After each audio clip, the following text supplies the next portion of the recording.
comme je disais tout à l'heure, il y a la foi. La foi de la famille, la foi des amis, des frères et sœurs en frères chrétiens. Et il y a la foi aussi individuelle quand tu fais cette démarche-là. Comme j'ai dit au départ, comme mon enfant était malade, il fallait absolument que je trouve une solution pour ça. On dit ici, là, Jésus qui guérit le fils d'un haut fonctionnaire.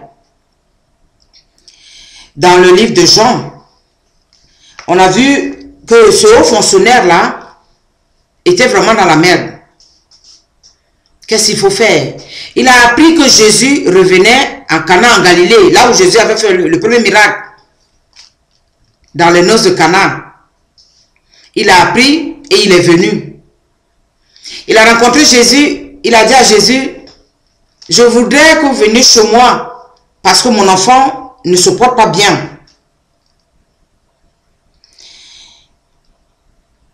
Et Jésus lui répond, va, ton fils est hors de danger. Mais une petite parole que moi j'ai pu retenir, on dit l'homme crut à ce que Jésus lui disait et partit. Il était en route pour aller chez lui quand ses serviteurs vinrent le rencontrer et lui dire, ton enfant est hors de danger. Il leur demanda à quelle heure son fils s'était senti mieux. Ils lui répondirent, il était 1h de l'après-midi, hier, quand la fièvre la quitta. Alors le père s'aperçut que c'était l'heure même où Jésus lui avait dit, ton fils est hors de danger.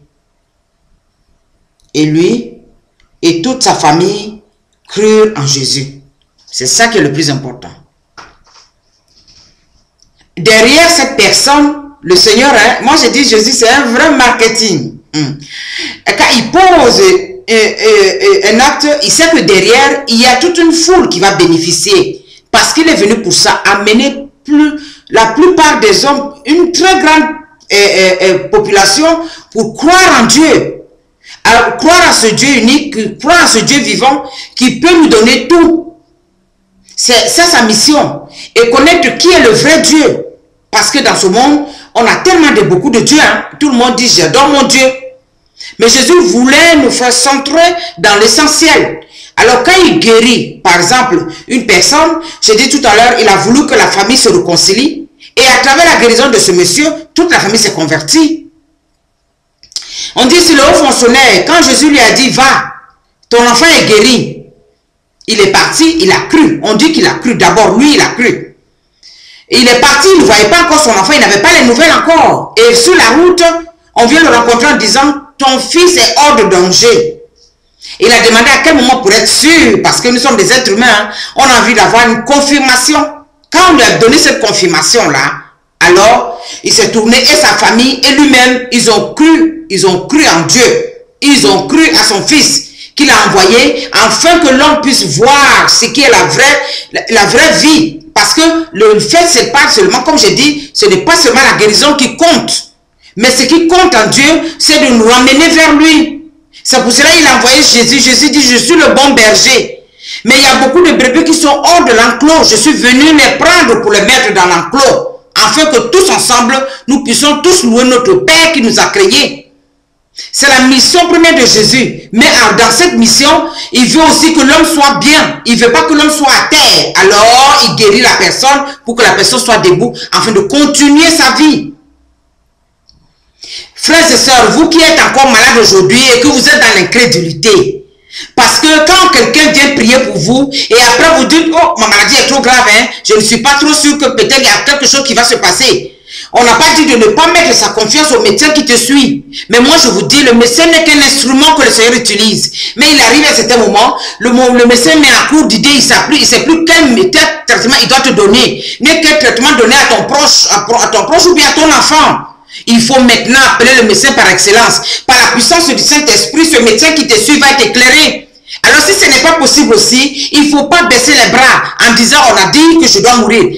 Combien de fois j'ai vu des personnes qu'on a dit ils sont condamnés, surtout dans le domaine de cancer et autres. Ah, ceux-là ils sont condamnés, c'est fini. Et Dieu a fait miséricorde et ces personnes ont été guéries.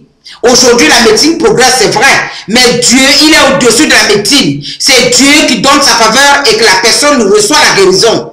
Ici, le fonctionnaire a dit, viens chez moi. Jésus dit, je n'ai pas besoin de me déplacer. Hein. Il a la vie entre ses mains. Il suffit seulement qu'il commande cette vie-là. Et cela est déjà fait. Alors il a dit, va, ton fils est déjà hors de danger. La personne ne s'est pas assise pour dire, mais comment il peut me dire que mon fils est hors de danger? Il n'a même pas touché mon fils. Il n'a même pas regardé mon fils.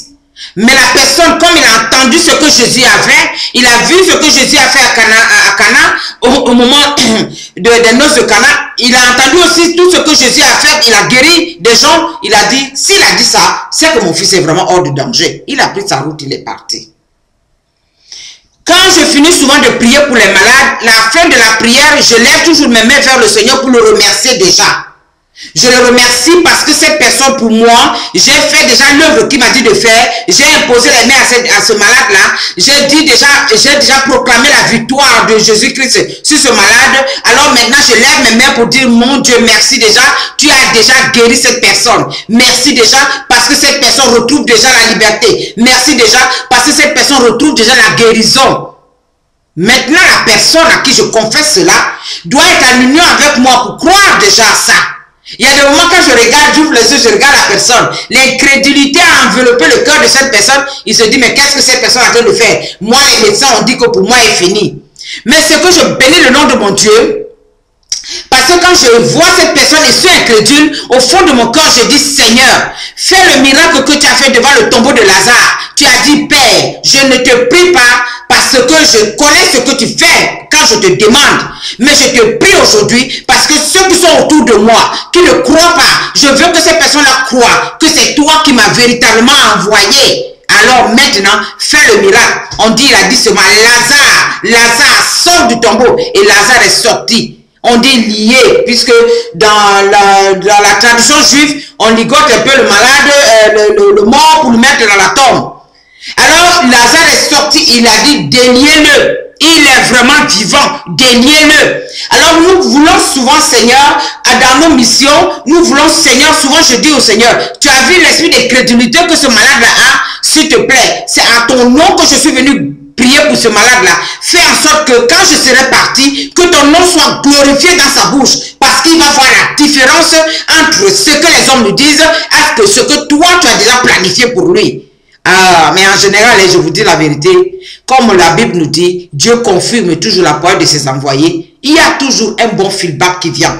Parce que ces personnes-là, même s'ils ne me disent pas, les gens qui sont proches de lui, ils me disent, ah, quand tu es passé prier pour telle personne, après toi, une semaine ou deux, parce que le Seigneur, souvent, il fait instantanément, souvent aussi, il prend le temps de pouvoir travailler le cœur et l'âme de cette personne pour que cette personne-là retrouve une guérison parfaite et complète.